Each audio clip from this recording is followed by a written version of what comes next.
Personally, I think that Malaysia has taken the right steps. But if you take,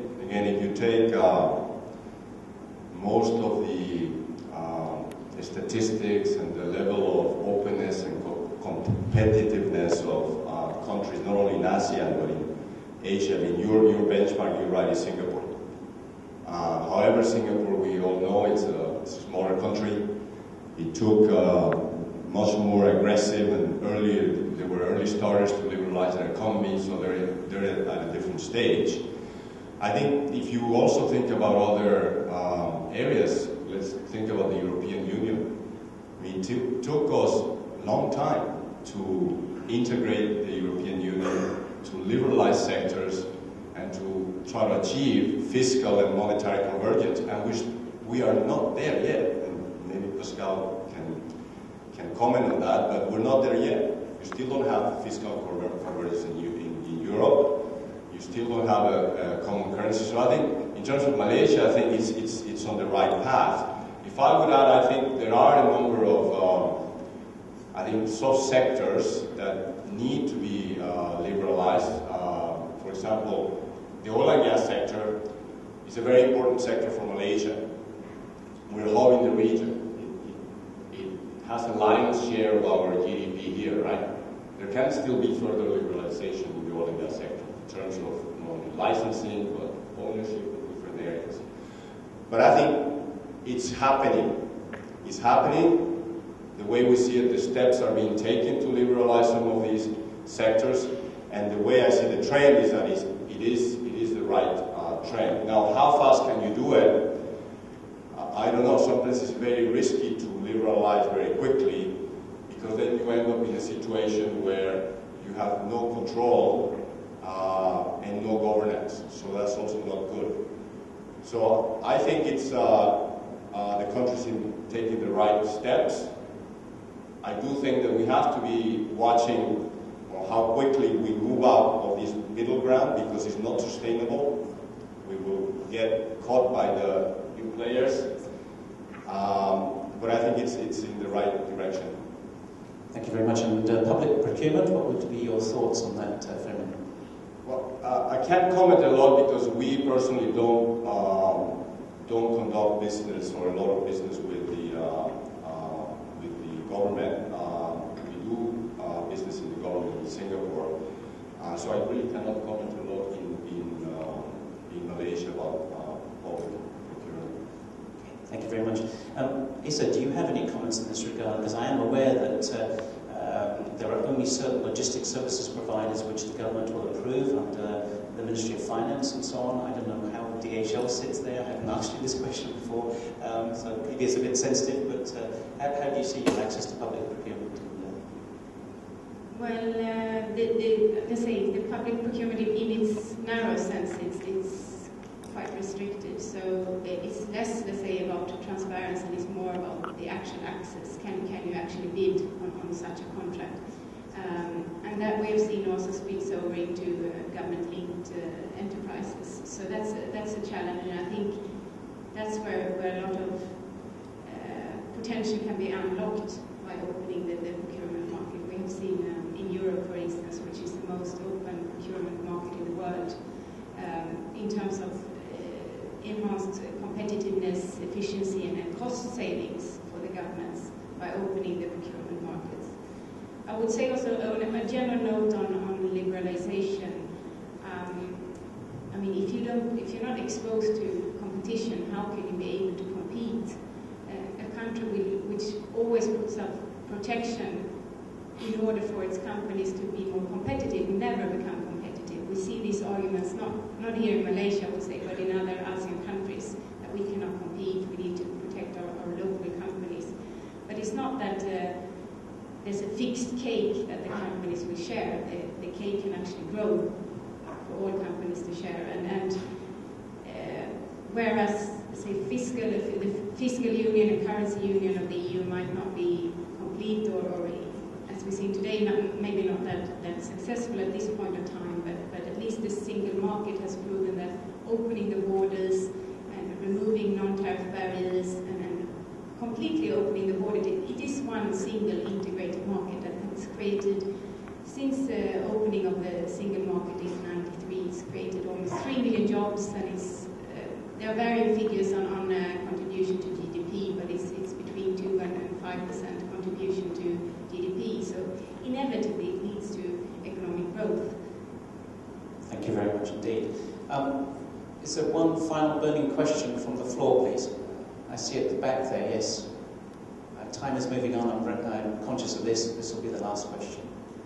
How would they be able to compete with foreign investors once the liberalization is going to take place? Thank you.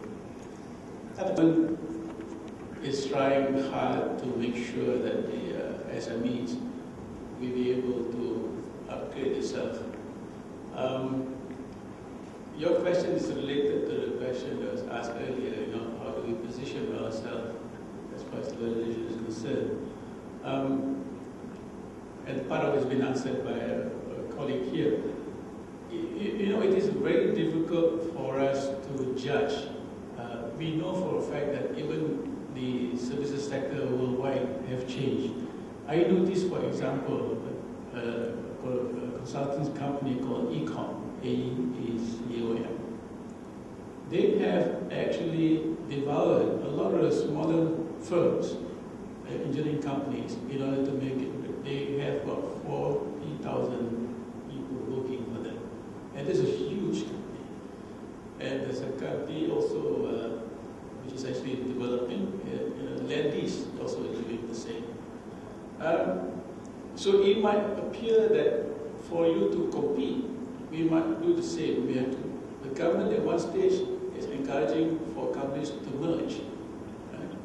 But the philosophy of merging in Malaysia is not acceptable, because I know for a fact consultants, they don't like to merge. They like to go on their own. And in Singapore, as an example, right, because of the open market system that they have developed, there's a lot of foreign entities and providers of services having presence there. So much so that the Singapore consultants are going abroad. And this has been assisted by the government. The PWD has been privatized, and they went abroad. Jurong Industrial Corporation had their own consultants group, and they provide services in China. So this is what's happening. So I think for the SMEs, it depends on the sector that you're in. You might have to really upgrade, and you can no longer depend on highly labor-intensive activities. It must be automated, technologically driven for you to compete. To some extent, I do agree that perhaps maybe the government will have to monitor this and to make sure that they are given, the opportunity to be competitive. And I think the government is doing something through some financial assistance or assistance, things like that. That has to be done. But to open up totally, it will depend. Again, it depends on the foreign investor when they come here. Is it because they want to purely to do to domestic market or export market? But I think there is a convention that is adopted, a certain percentage will be for domestic and the rest will be export. So I believe the SME will require a lot of resistance on that score for them to be competitive. And even to the extent, I would say, they have to partner with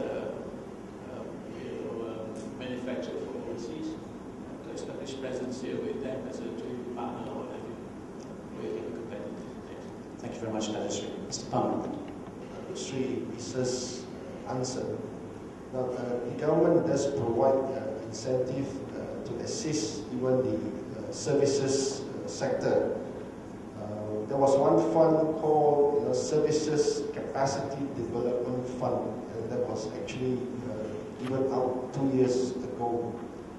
100 million, not a very big sum. 50 million was parked in MIDA, where it is an outright grant where the small and medium-sized services company can apply for it, but that has been already exhausted. But there's still, now in fact they've parked it under MIDF. I'm not so sure how much is the allocation, but they have some money there, where they will subsidize the interest rate differential of between 2 to 3%. So it's to build your capacity, in the company to prepare yourself for all this liberalization, so that you'll be able to compete when it opens up. I fully agree with Dato Sri's comment on liberalization. We have to be careful. We have to look at the industry that you are in. We need to be gradual and structured in our manner. Otherwise, if we do it too quickly, we'll be eaten out by all the big players, and that is the major concern for most developing countries, and also for Malaysia. We can imagine 85% of the total investment come from domestic sources, and only 15% we open it up, and then suddenly you relook at it, 2 years down the line, and foreign shares gone up to 60%, and Malaysia's 40%. Politically, it's going to be a disaster. So we have to, do it, but there's no turning back. Definitely it is moving forward. But we have to create an environment, and I think Pemandu, to the strategic reforms initiative, have addressed that issue to a certain extent. Plus also coming out with the right skills to meet the demand of the industry, whether it is manufacturing or services. So they are spelled out in the Strategic Reforms Initiative in the EDP. Thank you. Mr. Phang, some very good comments. I'm sure Fermin and Asa would probably have, but time has sort of moved on. If you think about it, the technology services, some of the most fierce competitors started in garages and very small companies. So I don't think in that sector that should be a limitation. SMEs or very small outfits have the opportunity and the conditions to compete with the big players if they have the right people. Okay, if I may, thank you very much indeed, Fermin. If I may very quickly sum up what we've actually covered, and I won't go into too much detail here, but just to quickly sum up. Mr. Phang Ah Tong, who from MIDA actually spoke about the fact that at the moment only 15% foreign investment comes into the services sector, 85% of it is actually domestically invested or comes from domestic investment, and therefore there's a need to actually have more foreign direct investment coming into Malaysia from Europe in order to make the industry more competitive. As a counter to that, Dato Sri Asa was concerned about the fact that if external consultants do in fact come in, that this could actually, if you like, swamp Malaysia. We need to have some, as part of this liberalisation, we need to establish some ground rules around that. Asa basically was talking about how the competitiveness specifically within the logistics industry and looking at some liberalisation concerns, particularly when it comes to customs brokerage and also cross-border transportation issues, as well as some of the IT support systems.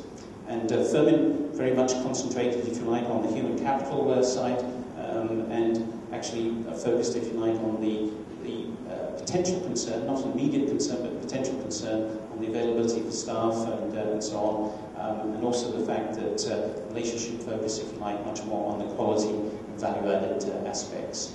So with that, I'm sure you'd like to join me in thanking this eminent panel very much indeed. I think they've made some excellent comments today. They kept very much to the time. The questions ran over. My apologies, we were eating into your lunch hour. But I'm sure you all wish to join me in saying thank you very much indeed. Thank you.